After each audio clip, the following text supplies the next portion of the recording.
Hello, everybody, and welcome to episode 74 of the Showbound podcast. I'm your host, Michael Raskin, here as always with Ethan Cardwell. Cards, what's going on, man? Not much. I just noticed you're wearing the same shirt as last week, and you're giving me that look right now for bringing it up. But it just must be your Tuesday shirt. Rask is one of those people who has 7 outfits, and he wears one Monday, Tuesday, Wednesday, Thursday, Friday, Saturday, Sunday, and Sunday's his wash day while he wears his robe around the house. So it's good to see you're looking good. No, just kidding. But no, I've just been chilling. You'll learn later on in the episode, but I just went to Zach Brown this weekend, and it was an awesome concert. My girlfriend and I, we had great tickets, like right beside the stage and stuff. So we were like cycling up to see our buddies in the lawn, and obviously caught up with Jet and saw a million other hockey players that have been on this podcast as well. Can't go through the names or we'd be here till tomorrow, but yeah, it was a lot of fun. And I just been trying to enjoy the decent weather. Obviously it's a crummy day today, so no better day to ring out the pod for us. But no, I've just been enjoying golf, like getting back on the ice now. I'm like 3 times a week now, so it's been a lot of fun. And obviously when you get into your routine in the summer, it's like once you have like your set summer down, it's like, hey, I'm doing this Monday, Tuesday, Wednesday, Thursday, Friday, and it's just you have it down. It makes things so much smoother. You kind of got things in order, and you can roll off that, and it's been a lot of fun so far, and I'm looking forward to for the rest of it. But how about you? I know you've been quite busy. You're kind of grinding some school right now, so what's going on there? Yeah, well, before I even talk about myself, I'm just curious, since you mentioned it, how is your summer training or anything going to change at all once you move? Like we talked about a couple episodes ago, how you're going to be moving. Are you doing anything or just going to keep going with the same like commute and all that? Yeah, like basically, so we're not moving out till like late July, so basically early August. So then that leaves me what, a month really, Yeah. I guess. I only got to get through a month. So what I'll probably do for the meantime was I'll be just like I'll uh I'll just live with my grandparents through like Monday, Tuesday, Thursday, or Monday, Tuesday, Wednesday, Thursday, and then like Friday mornings work out, and then hit the cottage for like the 3 days after that. But I don't know. I was talking to you about it, and we're both kind of in the same predicament right now. But like, we're just living off the floor. Like, I got stacks of clothes on the floor because my mom's like, "Oh yeah, this dresser, yeah, it's already gone. I sold that yesterday or something." We're just trying to clear out the whole house. So it's looking a little bit bland in here. But I know you're going through the same struggle, so maybe that explains the t-shirt again. Yeah, we'll chalk it up to that excuse. But yeah, man, I've been busy with school stuff, like you said, all this work things, like even just I'm going back to St. Catharines on the weekend to do a little more with the Falcons boys. I know the guys got invited onto a yacht party with the trophy off the beach there. So gonna go head up for a weekend yacht party and catch a semi-pro basketball game and whatever else there is to do. But I just finally, since my hockey season just ended, finally got my first cottage weekend in the book. So it was nice to start kind of kicking off the summer that way. Um, and yeah, but school's been, you know, pretty hard on me lately, as it always is. No breaks, but um always fired up to do the podcast and get a break from everything and just chat for an hour with you. So it's been good. Life's good. I know we got a lot of stuff to talk about. We got where do we even want to start? It's Tuesday right now as we record this, and the Avalanche just swept the Edmonton Oilers. So we want to start there, like a team we kind of, well, I think I said it was going to go like 6 or 7 games a series. Did I not? Yeah, did I say 4? I think you said 5. I think I said potentially 4, but I thought 5. Like I thought, but will give me the upper hand. Like I definitely had closer. So Yeah. that's a hit for us. Obviously a hit for both of us though. Our team that we picked is in the cup final now and looks to be quite a big favorite going in. So Mhm. we'll see. But man, they just played incredible hockey. Obviously there was quite a bit of drama in that series and stuff. So what are your thoughts on it overall? And here's the thing for me. How does a team where guys, I'm not sure the exact numbers, but I think McDavid had like 35, 36 points, and so did Draisaitl, and they lose. It just shows you like you have to invest in other areas. Like as good as they are and as good as they carried them to that Western Conference final, you still have to invest in other areas. And I think their first place that they need to look in the offseason is goaltending. And I think you'd agree, no? Yeah, definitely the goaltending. Same can be said about most teams too, man. Like well, look at this. You got the Rangers and the Lightning. Not even arguably, I'd say for sure the two best goalies in the league. And they're meeting up in the conference finals. It just shows you, man. I mean, again, the up and down that they both have good teams, but goaltending is what wins you championships. Like the old saying, like offense wins you games, defense wins you championships, that sort of thing. Like goaltending gets it done at the end of the day. And I don't know, man. Think about this though. Like, what elite goaltenders are there in the NHL right now? Like, would you still put Carey Price up in that elite category, even after not playing for basically a whole year? Yeah, we haven't seen him, so I can't really say. Like, one that comes to mind would be Jet Greaves. And I'm just gonna use this opportunity to segue in. Later on the episode, we will be joined by Columbus Blue Jacket prospect and recently off his ELC midseason this year and had a great year in the AHL. But we'll catch up with my old teammate there and Rask's old friend Jet Greaves in a little bit. But no, I totally agree. I think Shesterkin, obviously, we talked about him for the Vezina, and we talked about Vasilevsky as well, and they're both amazing goaltenders. And it goes to show you, when one of them is a little bit asleep in some games, the other one gets the upper hand and they win, right? So it's a game of inches in that series, and it's going to be whoever can crack the code on the goaltender more often is going to be the one who wins that one. Yeah, but yeah, going back to Edmonton even, and just that series, like you said, there were a lot of storylines. Dude, like stuff with Evander Kane, Nazem Kadri. I mean, first of all, I'm curious. I think Kadri will return for the finals. Especially pretty great that they have a good chunk of days off now for him to recover. I mean, when you just get it done in 4, you earn yourself a little break. But there was like all the drama as you go later into the playoffs. I mean, I've talked about this probably every episode so far. It just keeps getting more and more exciting, man. Like it's getting so entertaining, the side storylines that come about. You hear like Darnell Nurse was playing with a torn hip flexor. Find out about some of these injuries people are playing with.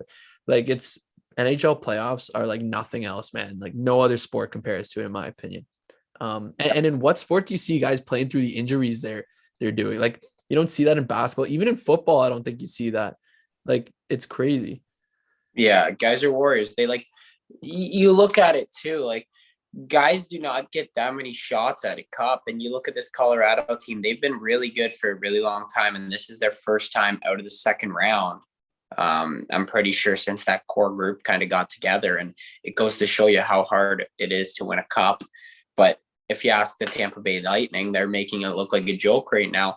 And obviously they're down 2-1 in the series. And we made that comment that we both think Tampa's going to win the series. And I still think it's a no-brainer. Although I did think if they went down 3-0, lost that first game in Tampa, I thought the series was over. Mm-hmm. But that comeback in the third period to win them the game, and then Palat obviously getting the goal with like 40 seconds left, I think that's just kind of like, it dampens everything that the Rangers had going for them. Now I think they go into that barn, they're a little bit timid for game 4, which is tonight, I believe. Yeah, it's tonight. And even like if you're Tampa, all you're thinking is let's just win one game at home right now. They just need to win one home game, and then it's a new series. It's a best of 3 basically. So yeah, I still think Tampa wins tonight. It's 2-2, and then I think they'll get it done. I wouldn't even be surprised if they end up winning 4-2. I do think Tampa's a far better team, but you see Shesterkin can steal a game. And that's what's said about goalies. Like goalies, I guess, is the theme of this episode. So for goalie listeners, you're gonna love this one. But and actually, shout out to all the goalie listeners we have. We always get like every time I'll make a post like saying who we have next on the podcast, there's always gonna be like a DM being like, oh, can you get a goalie on, or like, can you get this goalie? Like there's always goalie people asking. And we've had a lot of, can we go through some of the goalies we've had on this show? Like off the top of your head, we've had Logan Thompson, what's his name? The episode, Ivan Prosvetov. Ivan Prosvetov. One of the best interviews ever. I'm just trying to think, man. Like, there's just been so many episodes. Like, I couldn't even go through on my off the top of my head and just think of like guys, let alone goalies specific. I know, but we've had a good chunk of goalies. I'm kind of just flicking through the list right now. Obviously, Jet Greaves now. We had Tristan Lennox. How can you forget him? Lenny. And Lenny had some good stories too. That was a great episode. Yeah. Oh my God, Ben Goudreau. We had, yeah, Ben Goudreau, a star goalie in the OHL. What else we got here? There's some good ones, man. And actually, oh, Michael DiPietro. Come on. Right. What are we Yeah. thinking here? Um, some great goalies. Wow, look at us go. And actually, one guy we need to get back on is Ryan McLeod. We got to get him back on. Well, yeah, after the run that they just went on, it'd be pretty cool. But I think going back to the Edmonton thing, so where do they look now to a goalie with this season kind of, I don't know, if you put a good goalie in there, do they have a serious chance? I believe so. I And think if they can get themselves like one more depth score, like they got to keep Evander Kane. And if they can get themselves like one more sort of depth score and a goalie, then they're in good shape. Like McDavid and Draisaitl are only getting better, as weird as it sounds. They just yeah, keep doing better and better. And they, they're already at a point where they can barely be stopped. So we'll see. But I mean, as far as like, dude, a goalie like Freddie Anderson, if they could get their hands on him, like I think he would be a good fit. Like one of these guys who has shown good things but bounced around. Like I'm trying to think off the top of my head. Like could Mrazek kind of get another shot there? And yeah.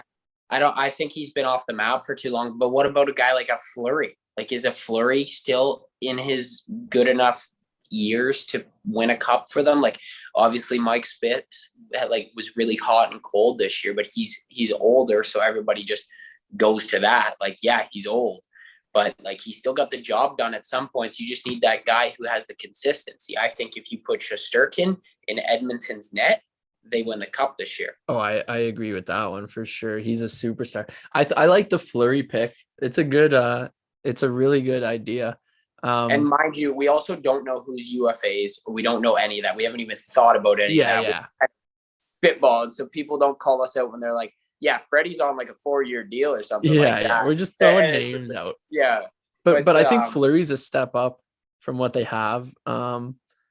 I just I get scared if I'm the GM of taking an older goalie right now. yeah, I agree. It's an interesting one. I mean, let's we can move forward. There's some more. I mean, we'll touch on more the other series, the Rangers Lightning one, as it kind of keeps going, but we've made our predictions on that one now.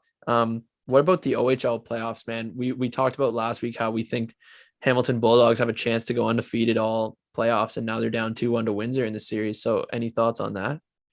Yeah, I think they've run into a little bit of injury trouble. I know they're missing their captain there, my buddy Colton Cameron, and then Steos has been out, and guys have went down in game and came back and stuff like that. So they've ran into that troubles a little bit, which you will in a long playoff run. But you have to tip your cap to the Windsor Spitfires and the way they're playing, and obviously led by former guest of the pod, Wyatt Johnson. He's putting on an absolute clinic. Just won MVP of the OHL. Yeah. So to have a guy like that on your team obviously helps, and they have a great arena there too, and great fans in Windsor. So going back in Game 3 on TSN and winning that game was crucial for them. And I really do believe that the series is won in Game 4. I think if Windsor wins, I think it's 2-0 to reach for Hammer to come back. But if I think Hamilton wins, they take it back home in a best 2 out of 3. I think they win no problem. But yeah, I think that Game 4 settles the score. And I don't know about you. Those are just my thoughts.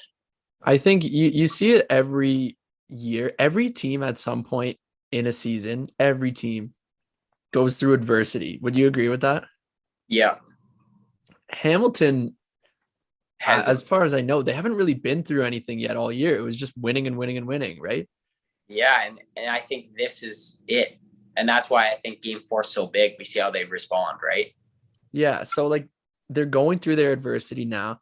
Now, remember, they're not thinking this is the last bit of the season. Like they have their eyes on the Mem Cup, I think, and they have all year, not just the OHL championship. So they're thinking past this too. And if they can get through this adversity now, get their guys as healthy as possible and get through, I think they're in great shape for the Mem Cup after. I think they'll be in good shape to win this series.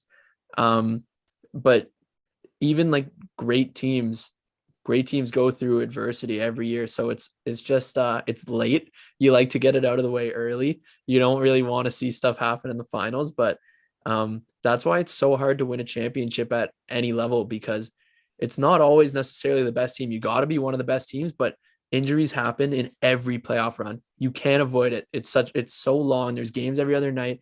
Like, injuries happen. So that's just part of what it takes to win. So we'll see.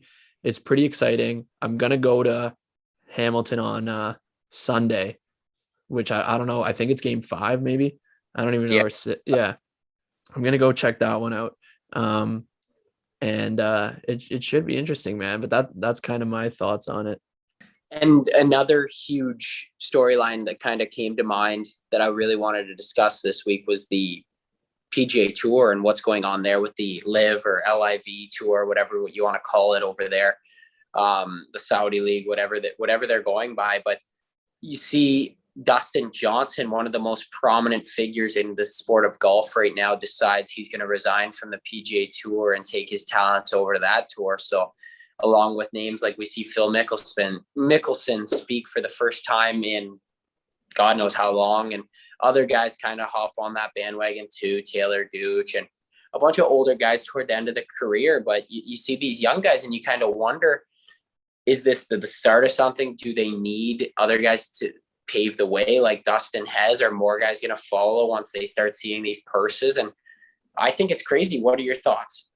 Well, I think I see the next tournament, the winnings or whatever, they're $25 million, and with Dustin Johnson being there early before like the top talent kind of makes their way over, I think he's gonna win, and that probably influenced his decision. Um, I'm curious, and you'll probably know, more than me, but if you like leave the PGA Tour and do this, are you ever allowed to come back or no? See, this is the thing. It's they've never had to deal with this, right? There's never been a competitor that has thrown this much money at their players and like gave them like such an alternative that could like.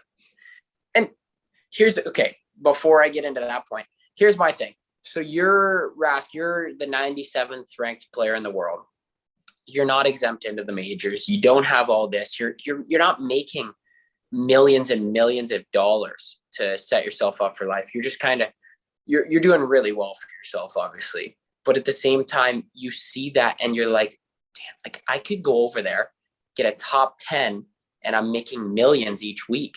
Like, how do they not think about that? Like, it's obviously going to weigh on their minds, and guys are going to be like, wow. And then their purses to go over there. Dustin Johnson getting like 125 to 150 million dollars to just go over there and play. Like, it's crazy. So I don't know what the tour is going to do to stop this and stop guys leaving, but I feel like resigning helps their chances of being in the majors, for sure. And I know the USGA came out and said like the guys can still play in their majors and stuff like that. So we'll see more developments from the tour. I think they got a lot of thinking to do before they make a decision, and they don't want to make it too fast because then it could ruin the game of golf.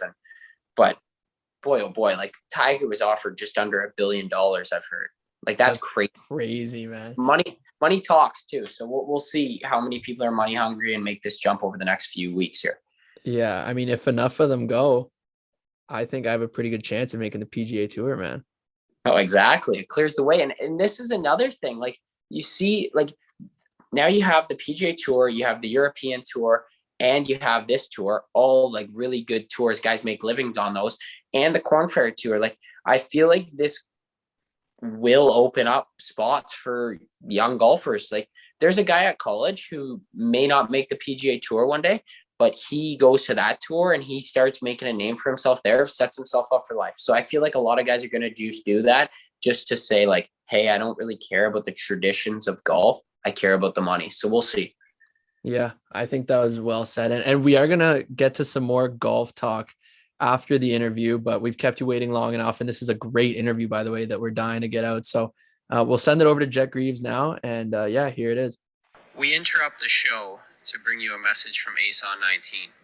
It's one of the newest, most innovative golf brands on the market.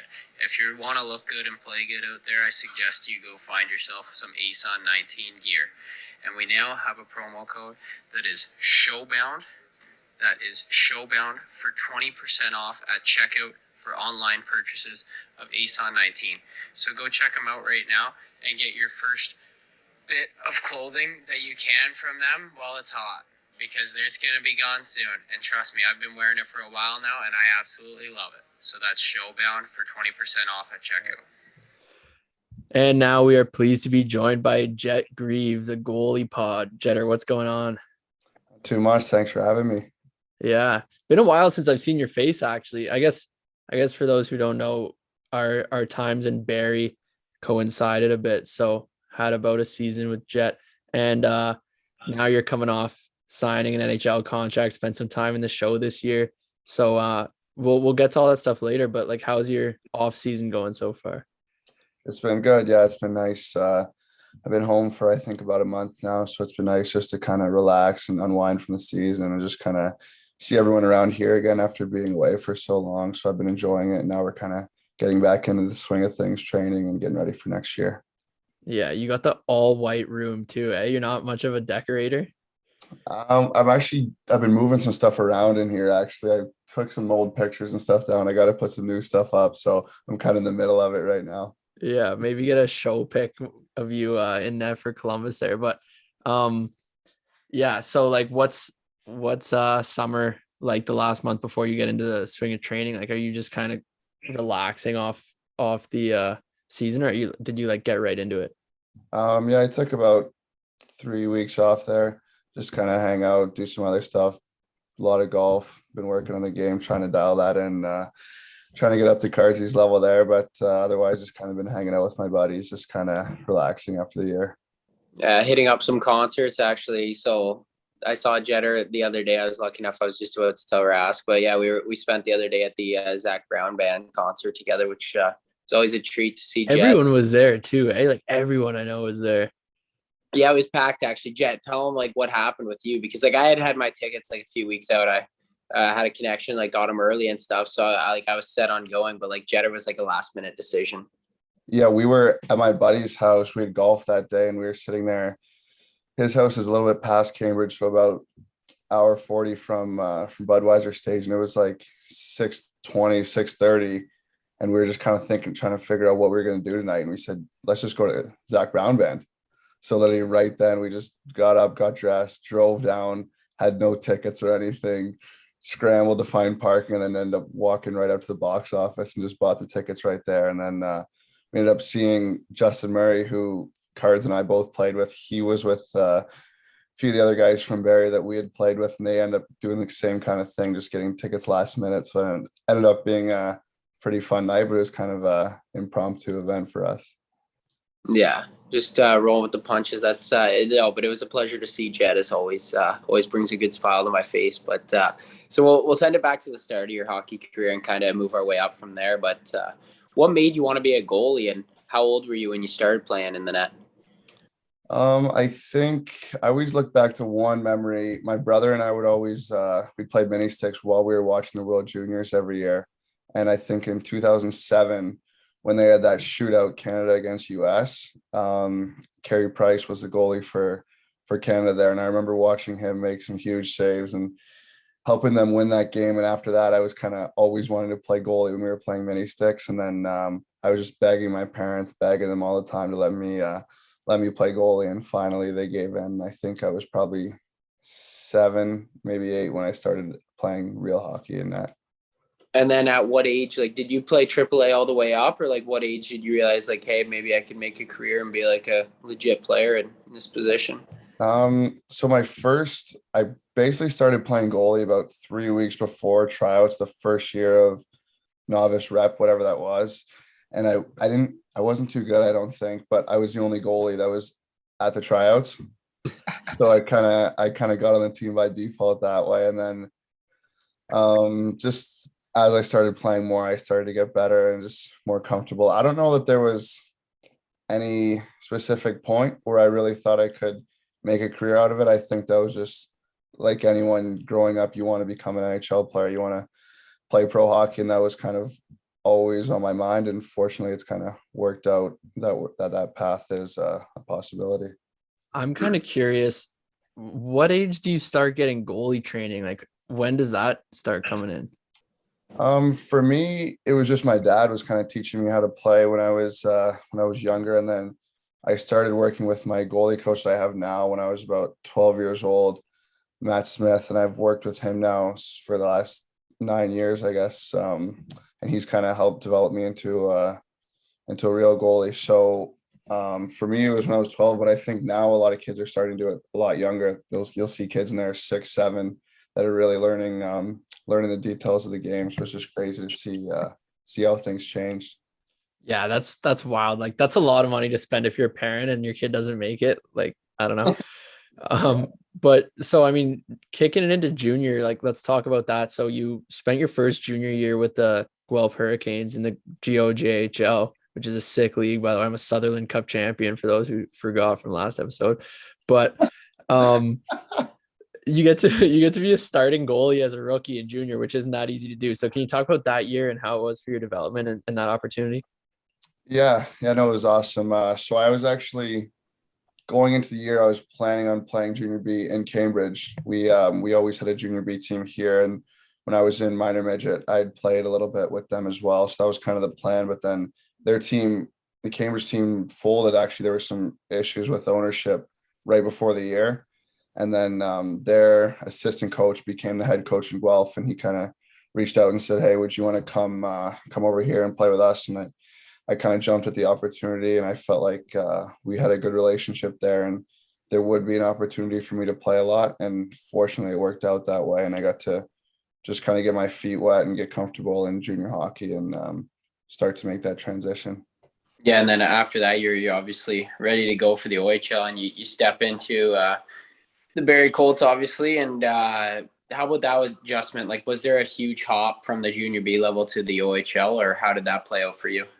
I think it was interesting for me because when I started in Barrie, we had 3 goalies, so I I was almost never playing. I remember I played our first preseason game that year, which was I think August 31st, and then I didn't play a single minute from then until I think our 8th or ninth regular season game, which was about a month and a half later. And then that ended up being my first game. And I think that whole first half of the season up until Christmas, I only played 5, 6 games just because we had 3 goalies. So I was kind of in and out of the lineup. So it took a little bit of time, I think, to get comfortable. But then fortunately, after Christmas, I started playing a lot more. And then I think just it really those adjustments are just about playing and getting minutes and just getting more comfortable with the experience. So once I was able to start playing a lot more, I think the transition was pretty smooth. Yeah, and then you move into your second year in Barrie there, and this is the year I ended up coming to the team later on. But talk about that year a little bit. Like, obviously, there was a bunch of ups and downs for you personally too. Like, you had a pretty good year overall, and they brought in like a drafted goalie, a signed NHL drafted goalie. So, what were your thoughts when you had saw like Seelofs was coming in, and what were you kind of thinking? Um, it was kind of a unique situation, like you said.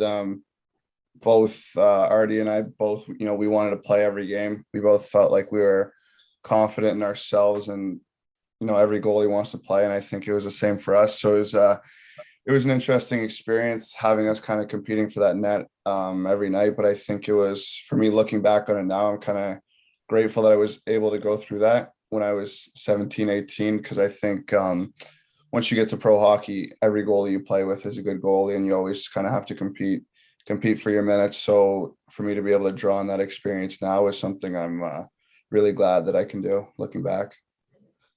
Yeah, and like going to camp like before that year, did that give you a bunch of confidence going into that season, or what kind of went into your success? Was it a big summer, or what was the big key point for you there?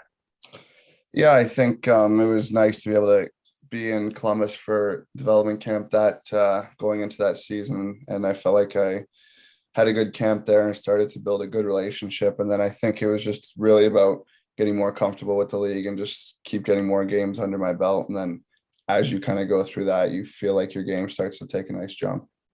Mm-hmm. And you got any good stories from your time in Barrie that you'd like to share on here? You're gonna keep it tight. I think most of them we got to probably keep it tight, But one I always tell people about is when Cardzy first came to Barrie, That's what I was gonna ask about. because I had known Cardzy a little bit before, and I think Forey and maybe a couple other guys knew him before, but not too many did. And as you know, Rash Cards is kind of a big personality, tries to run show wherever he is. And he came in and he was like, Cards was basically a rookie when he came to us. And this guy was like trying to run everybody's show. Like, I've never seen a 17-year-old with 12 games in the OHL acting like this before. But the craziest thing was guys were like believing it. Like, he was getting respect from like OAs in our room. And I remember, I think in Cardzy's first 4 games, he had 2 guys try to fight for him and defend him. And I just remember being like, what is going on here? Like, am I confused on who this guy is? I remember going on OHL website to check to make sure that Cardzy still had the star beside his name.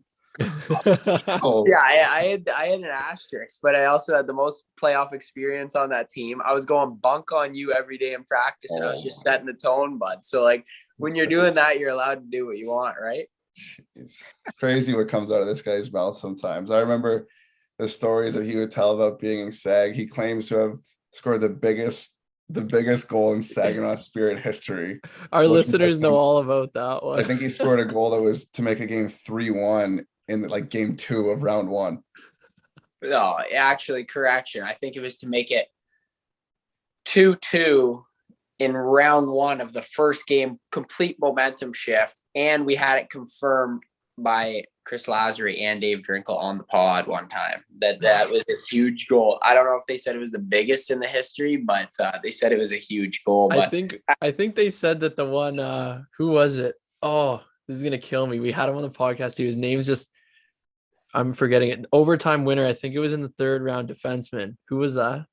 Bodie? Yeah, Bodie Wild. Whatever goal he scored was the biggest one in SAG history. Right. Yeah. I remember Cardzy and I were talking about it the one day, and he goes, call Millie right now and ask him who had the biggest goal in SAG history. And Cardzy is thinking for sure he's going to say his. And I think Millie listed 6 different goals that were scored before he got to Cards. So yeah, but you could go to that all day with Millie, but Millie didn't score the big goal, right? So, but no, I want to actually talk about another story too, where I want your thoughts, Jet. So I don't remember the exact details, but somebody said like, "Hey, just don't let in 10 tonight" or something before you went in the pipes. Can you elaborate on that? Do you remember what I'm talking about? Yes, I do. So early in that second year, I think our second game of the season, we got killed. Owen Sound, we played at home and we lost 10-0. And I was in for all 10. Like, I've never given up that many goals in a game. Just crazy game. Like, just kind of nothing was going right. And then Shredsy would always every time we play, every time I was playing, he would just try to say stuff like just to try to spoon and just try to get in heads. And I remember we were playing in Owen Sound a little later in the year, and Cardsy and I are coming up the bus, and he gives me a little tap. I go, "What?" He goes, "Hey, Jetter, just make sure you don't let in 10 again tonight." And I remember Cardsy and I being like, "What is going on? Why are you saying that right now?" But I don't think I gave up 10, so it probably worked. No, I actually think that was the game you made 61 saves or something on like 64 Right. shots. They get 64 shots on us. We lose like 3-1, but Jet only lets 3 in, and he's got Shredsy in his ear before the game telling him to not let in 10. Yeah, that guy's an animal. That was incredible. Hilarious. Anything from Barrie before we kind of keep her moving, Cars and Jet? I mean, we'd be here all day, so I'll let you continue. Yeah. Okay. Actually, well, one more I want to ask about Barrie, Jet, just because in Barrie we had a legend of a goalie coach in Billy Smith, who's a 4-time Stanley Cup champion in a row. Is there anything on him, like any stories or anything he's told that you can share or anything? I could tell Billy Smith stories all day. Just some of the stuff that he would do was so funny. I mean, he told us that he sold all of his cup rings from when they won those Stanley Cups. He said he sold all of them. And I remember we asked him, like, "Billy, why would you sell those rings?" He said, "I was there for the games. I remember it. What do I need the rings for?" Wow. That was his reasoning on selling him. He would always kind of go at it with the older guys, especially Brownie and Chiodo and Williams, those guys, Murray. He liked to kind of go at it with them.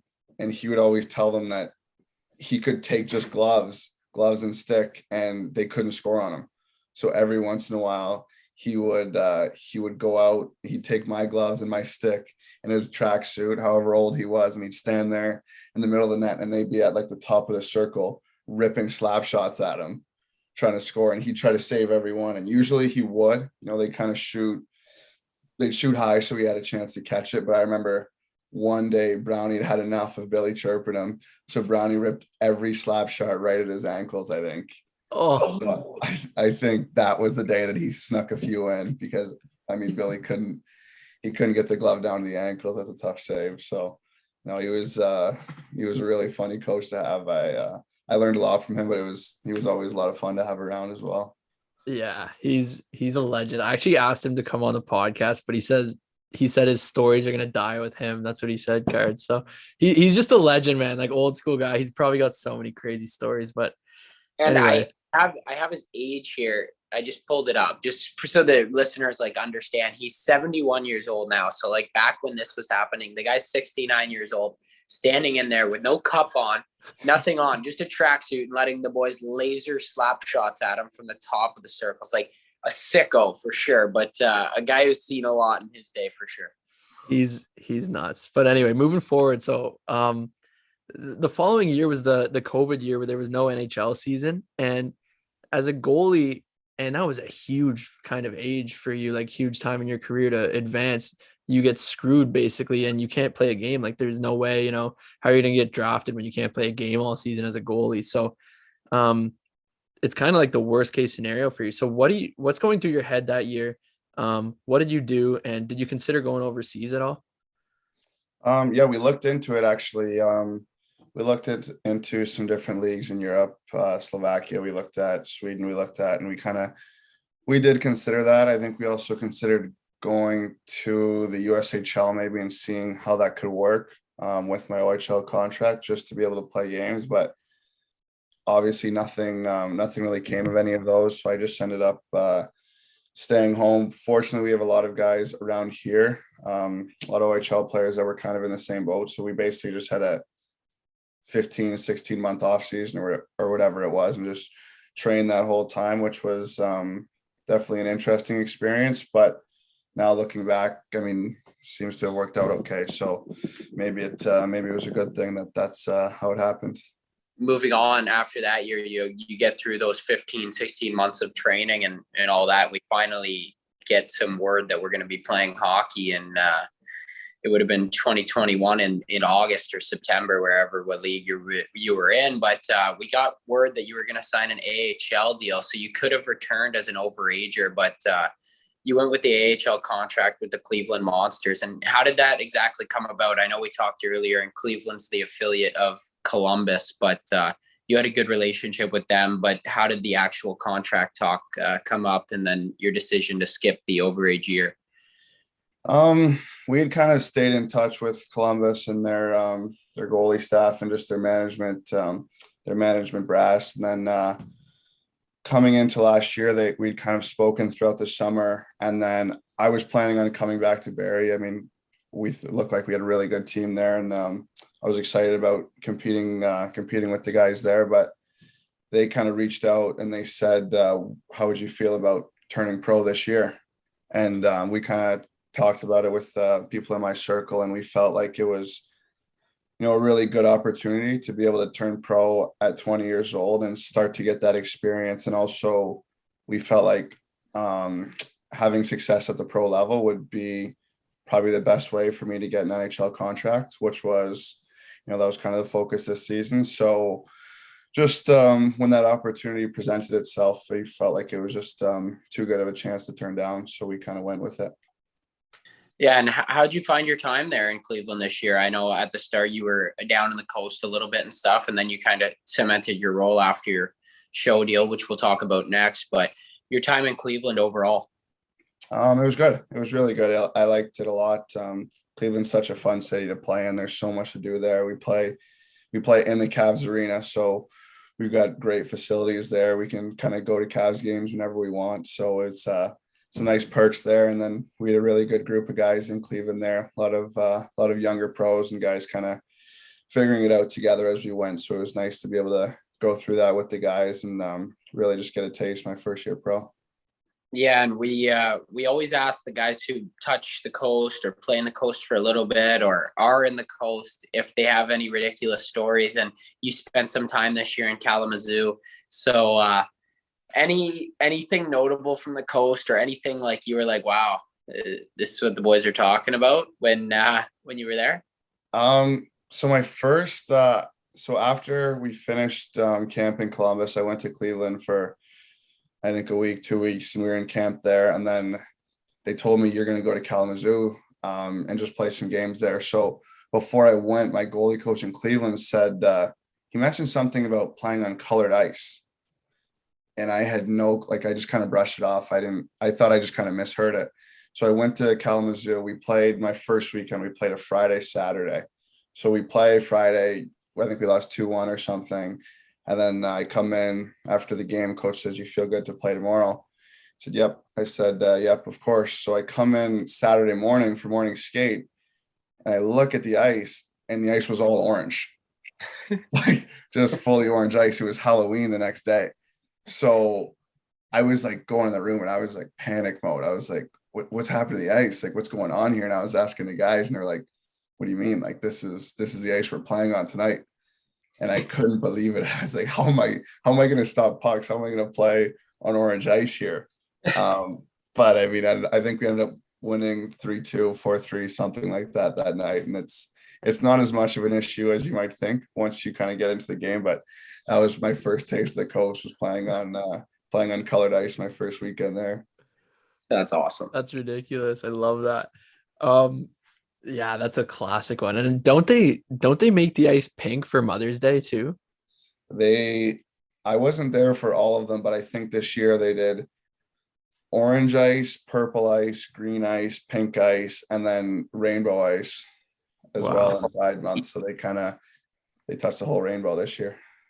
That's pretty crazy, but cool, I guess. I mean, it's got to be like in your head if you're the road goalie coming in, especially if you don't know about it. But anyway, I mean, moving forward, so yeah, you signed with the Columbus Blue Jackets, NHL deal in the middle of this season. Tell us how that came to be, like, and then after, like, let's get into the week following your and then the weeks after that where you're up in the NHL. But how did that deal come about? Usually I have a good agent. I've been with him since I was 14, 15. So usually I kind of just trust the contract talks and that type of stuff to him.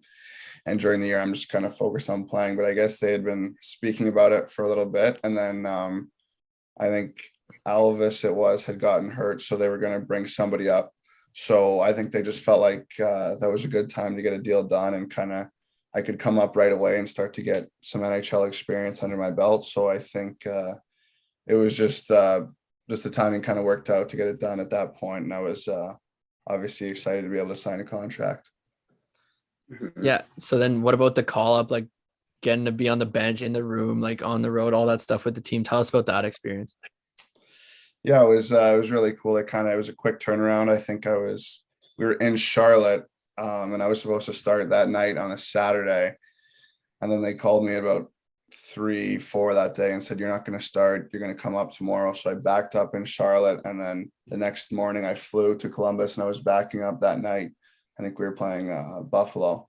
So it was kind of a quick turnaround there. And then we ended up playing Toronto the next game, which was pretty cool. You know, being from around here and playing against the Leafs, one of my first games up was a lot of fun. I had a lot of friends and family back home messaging me, and that was a fun one to be a part of. And then we ended up going to Florida and Carolina was our next trip after that. So it was nice to get some warm weather in the middle of the year too. And so you're up there and you get to back up a few games. And I've always wondered, like, I know you're very confident in your abilities and stuff, but are you thinking in your head, like, I don't know if I'm ready to get into a game right now, or like what's going through your head on the bench? I was kind of the opposite. I was just really hoping I would. I think like I just felt like it was, I mean, you're there, you might as well play. So I was I was hoping I would. I mean, there were a couple times where I thought maybe it could happen, but I think our team we were winning. I think we won all 3 games while I was up there. So anytime the team's winning, you're going to be happy. But for me personally, I'm always just hoping I can get in. And were there any moments where you're like, wow, like, okay, I'm in the national, like I'm coming from Orange Ice and I'm here now. Like what was an eye-opening experience for you? You just like, you knew you had, you're in the top. I think, I mean, the planes and all that is really cool. And that's a little different from the coast as well, or from the American League, but the private planes. But I remember after we played the Leafs, I came into the meal room after the game, and the chef was sitting there, and he had like a tin plate with a little cover over it. And he asked me, he said, "Oh, good game, sir. Would you like some freshly shucked oysters?" And kind of when he said that, I realized we're in a kind of a different league here. Yeah, that's sick. And they're not rotten oysters like in the coast, so you're getting fresh ones too. That's sick. Even just you got me at when you just said the chef in the meal room. Like I was like, that's good enough as it is. Right. That's sick. Yeah. What you learn when you're up there? Obviously, like there's so much going on. It's a whirlwind, but like now that you've had time to like sit back, reflect, like what's the biggest thing you're like, okay, that is like a huge piece that I'm gonna take with me for the rest of my career. The speed is obviously faster. I think one of the biggest things is just how good everybody can shoot there. I think everyone in the NHL is just really accurate. They hit their spots every single time. If you're going to make a save, it's going to be on a really good shot. Whereas, at other levels, you might see a few more pucks go towards the middle of the net, where I think just being there, every shot is going to be a perfect shot. So you really just have to be consistent and really just sharp about what you're doing. That was probably the biggest takeaway.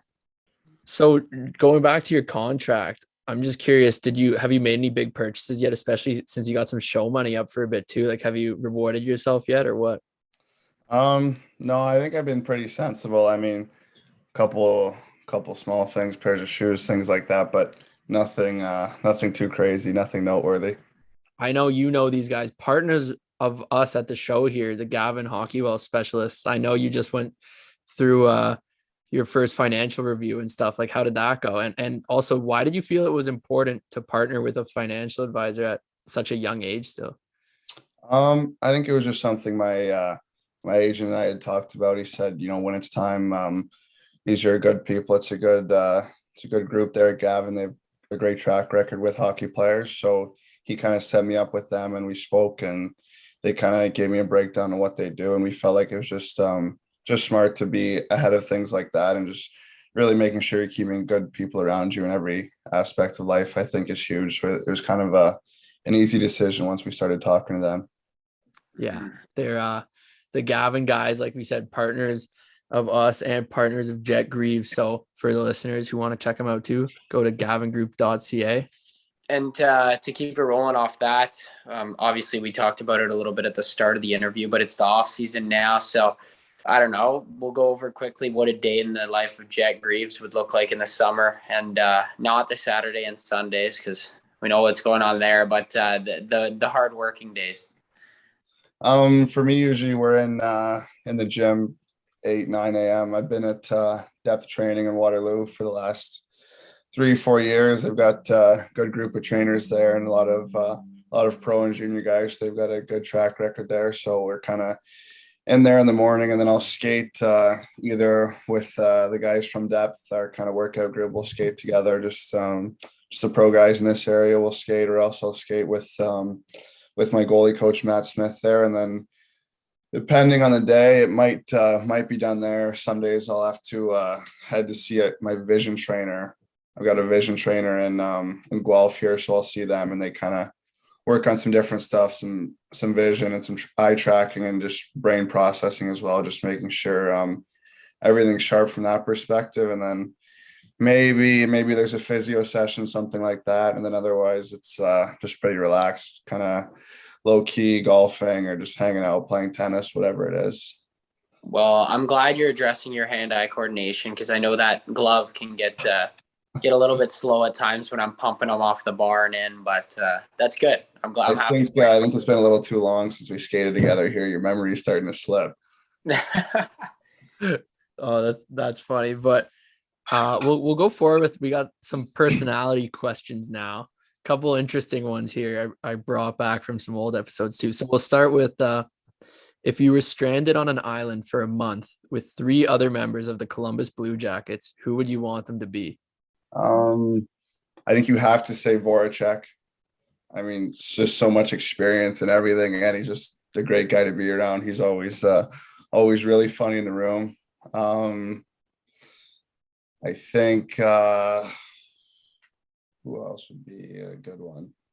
Elvis is another character. Elvis would be a lot of fun to be around for a month there. I think Bjorkstrand, maybe Ollie. He's just a great guy to be around. He's just really nice guy and just kind of down to earth. So I think that'd be a good mix of guys there.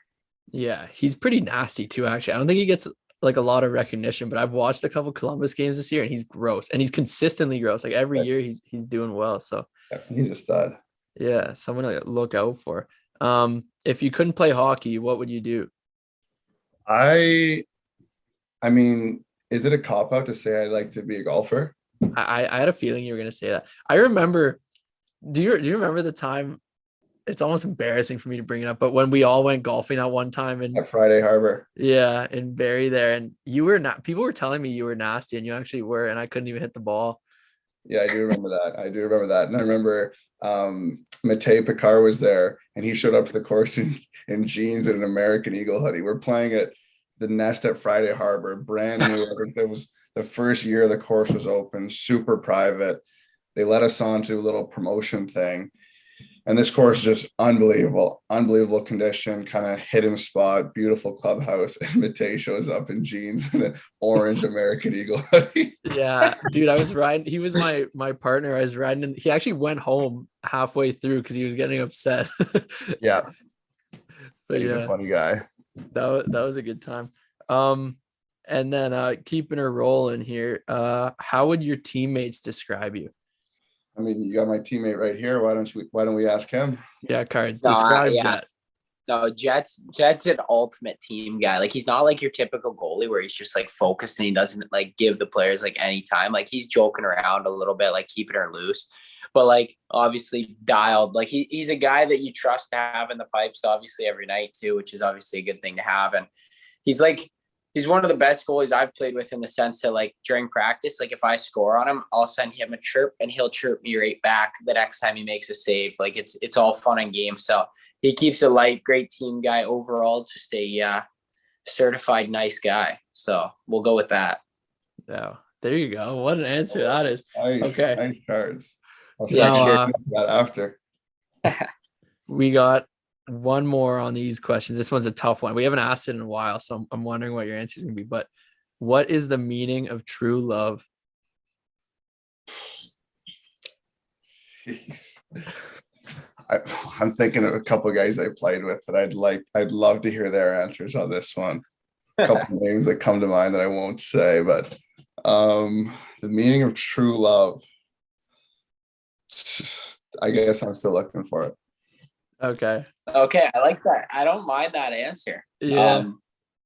I was gonna say that before you did, but we're gonna move it into the this or that question. So I give it 2 options. You pick the best one for you. So exaggerated glove save or a simple, not flashy save? Simple. Yeah, I hate those goals. It's just so woo. Like you save the puck here. You don't need to wheel it around here.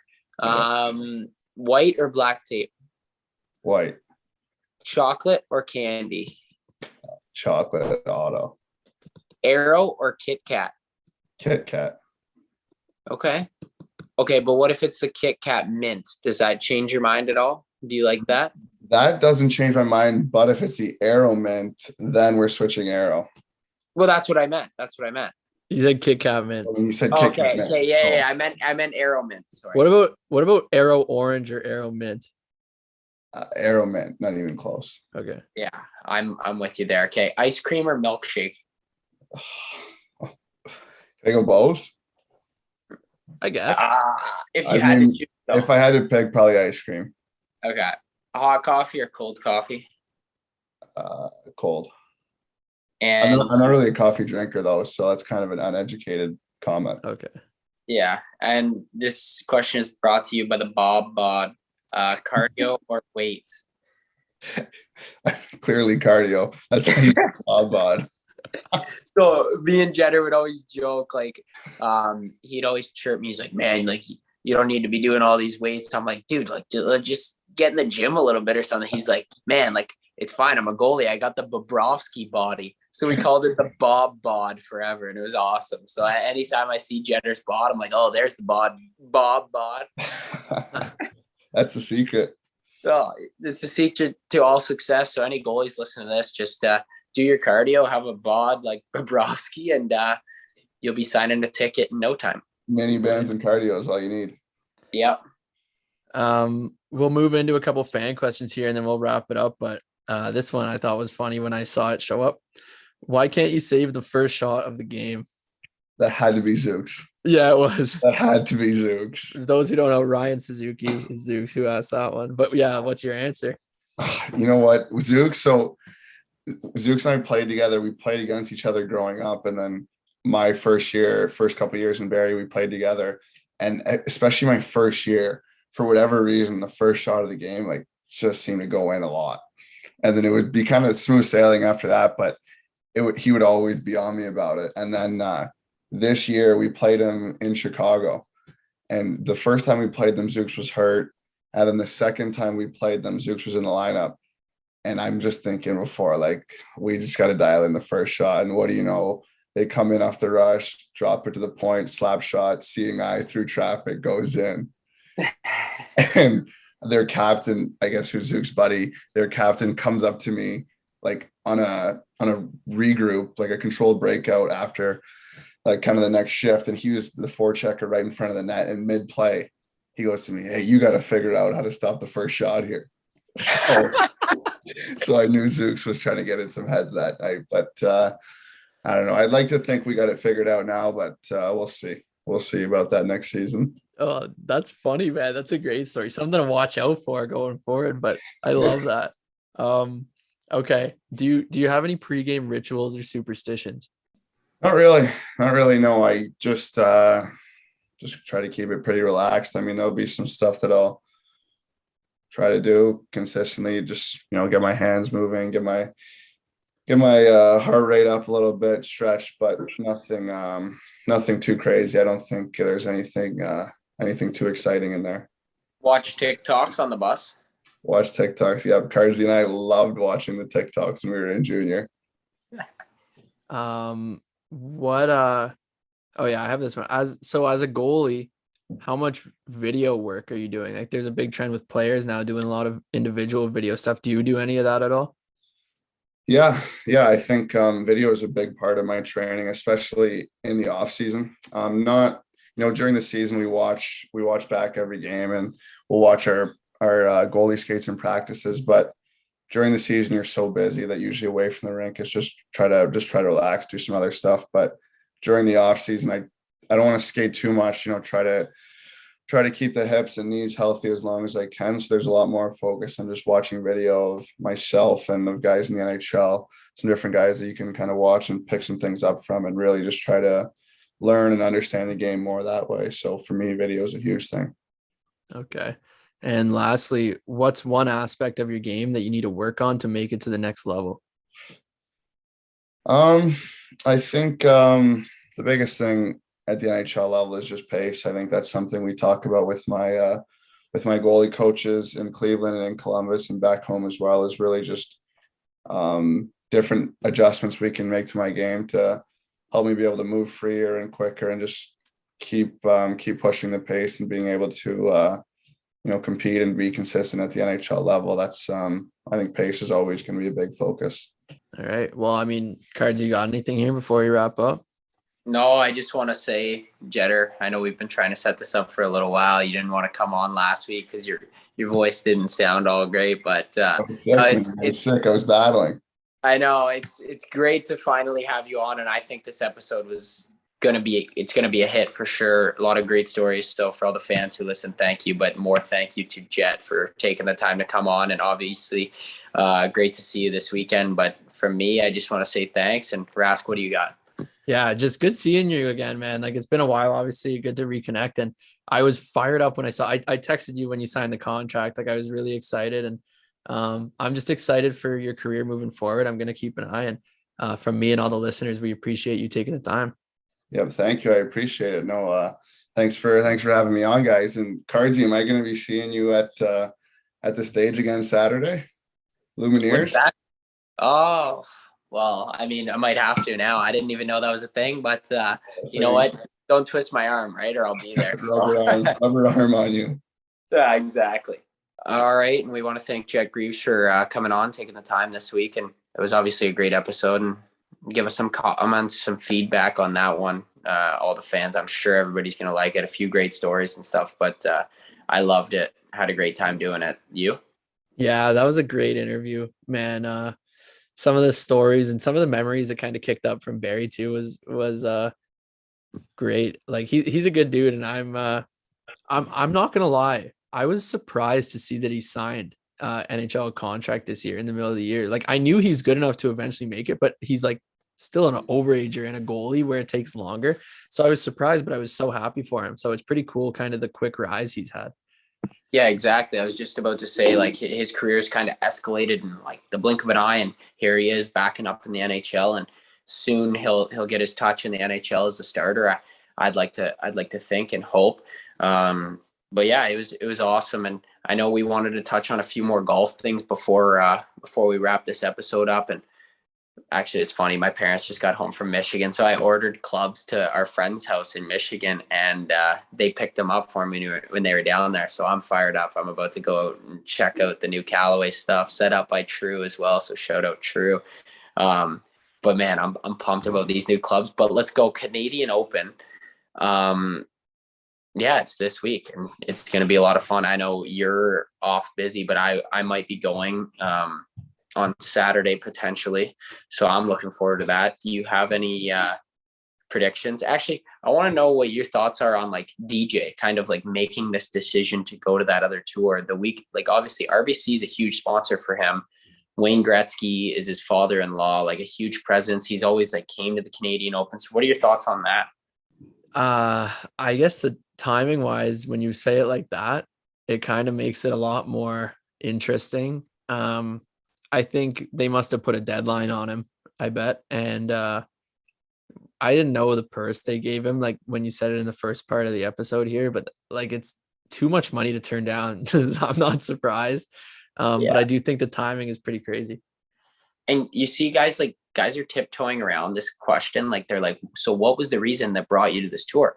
Well, they give this list of answers. It's like, okay, just be straight up. Just say, listen, where else am I going to get 150 million? Yeah. Like, but like you look at a guy like Tiger who's offered just under $1 billion and he hasn't taken it. And it's crazy, but the whole Phil thing transpiring too, just to like him coming out, like obviously like I've been a big Phil fan my whole life, and to see like he made a statement, he says he's doing better and like stuff like that in a personal like sense and stuff like that. So that's obviously good to see, but it's going to suck to see him like out of the PGA Tour and out of the limelight in that sense. And those guys are done for Ryder Cups and President's Cups too, so they won't be able to play in those anymore. So I think there's going to be a lot more that unfolds in the coming weeks here, but I think a nice place to start for the tour and hopefully run an amazing event. And I know you were excited about something that the Score is running at the Canadian Open. So you want to elaborate on that for those who haven't heard?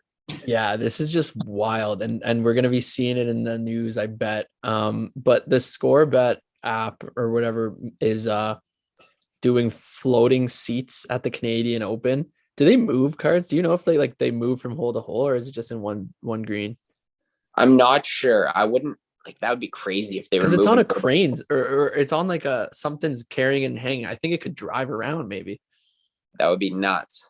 But either way, so I didn't even say what it is. The Score Bet is doing these like hanging seats. It's like a floating table that's like 100 feet in the air over one of the greens. There's bartenders in the middle of it. There's probably like around 20 seats at this table. It's in the air and they're giving away the tickets. I don't know, like probably some type of contest. And yeah, you basically you're sitting hovering in the air. It looks terrifying in the like the artist's rendering picture of it.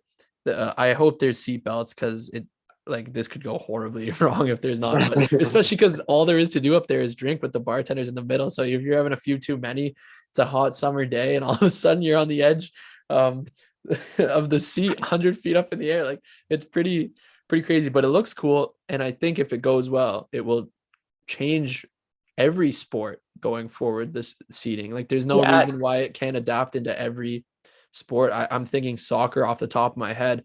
Like they pack in stadiums of 100,000 people. Like they could probably sell more tickets too. You all of a sudden have a floating section with a bar in the middle. Like how cool is that? Bro, think about this. What if people start transforming their jumbotron into like a bar and stuff? Like I know, like in the NFL, you see these huge stadiums, and soccer as well. They have these huge jumbotrons. Like you could definitely make it so there's people in there, like looking down, like there's a bar in there. But I don't know. We could go on forever about this, but let's make some predictions. I don't know if you know who's in the field this week. I'll give you some of the favorites, and you can choose out of the favorites. Okay. All right.